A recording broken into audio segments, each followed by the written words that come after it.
Bir onaning savoli. Qizim 23-yil 2 hafta oldin adenoid oldirdik hamda anginasini 1/3 qismini oldirdik. Hozirda ahvoli yaxshi, lekin bo'ynida anchadan beri limfa tugunlari turibdi, ushlasa qo'lga bilinadi. Xavfli emasmi? Limfa beziga doimiy nagruska tushishi bu xavfli albatta. Oldindan hech nima deb bo'lmaydi.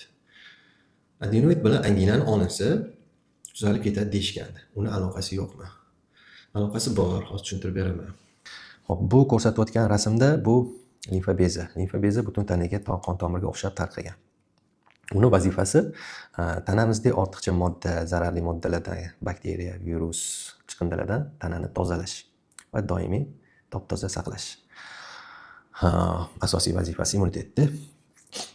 Buni holatda o'zlari aytayotdilar, 2 yoshdan boshlab limfa shishganini bildim. Hop, bu shishi bekorga shishmaydi, o'sha qanaqadir nagruskani hisobiga, shamollashning hisobiga shishadi va bu zarar ko'radi. Zararlangan joyda to'liq limfa suyuqlik pastga oqib ketmaydi va bu yerda yig'ilishni boshlaydi. Yig'ilgandan keyin to'lib yuqoriga ham chiqib boradi.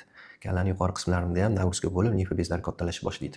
Adenoid va tanzilit ham angina limfa sistemasiga kiradi. Bular ham o'sha himoya vazifasini bajaradi. Tashqaridan kirayotgan infeksiyalarni ushlab qolish va uni zararsizlantirish va limfa tomiri orqali limfa drenaj funksiyasi to'liq ishlasa, limfa tomir orqali chiqib ketishiga yordam beradi.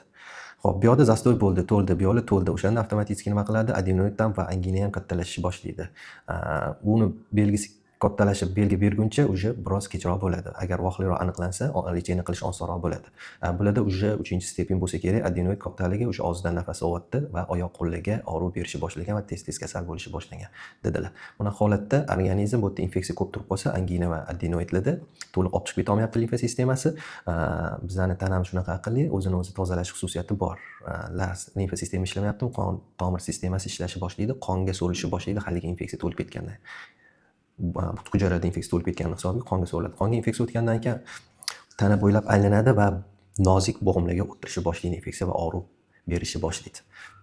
Buni holatda to'g'ri qilganlar sirazi adenoidni olish, buni holatda lecheniya qilish uzoq vaqt talab qiladi va bolaga ziyon yetkazib qo'yish mumkin. Bola hali to'liq immunitet rivojlanmagan, bola hali oyoqqa to'liq turmagan desa ham bo'ladi. Adenoid katta, adenoidni olsa to'liq kislorod kiradi, bolada immunitet ko'tarishga bizga sharoit yaratiladi. Xo'p, anginani ham yarmisi olingan, katta bo'lsa kerak, bu ham yaxshi taraf. Lekin bu angina bilan adenoidni olib tashlagan bilan bu limfa sistemasini oyoqqa turg'izish alohida o'zini lecheniyasi bor. Yo'lni ochmaguncha yuqori limfa boshqa sistemalarda nagruska davom etadi. Buni holatda to'liq bemorni check-up qilish kerak, tekshirgandan keyin holatiga qarab yondoshib iloji boricha limfa drenaj funksiyasini yo'lga qo'yish. Agar biz limfa drenaj funksiyasini yo'lga qo'ysak, ertaga qayta adenoid o'smasligiga ehtimol kattalashadi va angina kattalashmasligi ehtimol kattalashadi va kamroq kasal bo'ladi bemor. Oldindan aytib bo'lmaydi, bu yomon kasalliklar olib kelish. Qachon olib keladi? Doimiy nagruska bo'lishi limfa sistemasiga. Hammada olib kelib bo'lmaydi, ma'lum bir bemorlarda, ayniqsa o'sha nozik bemorlarda.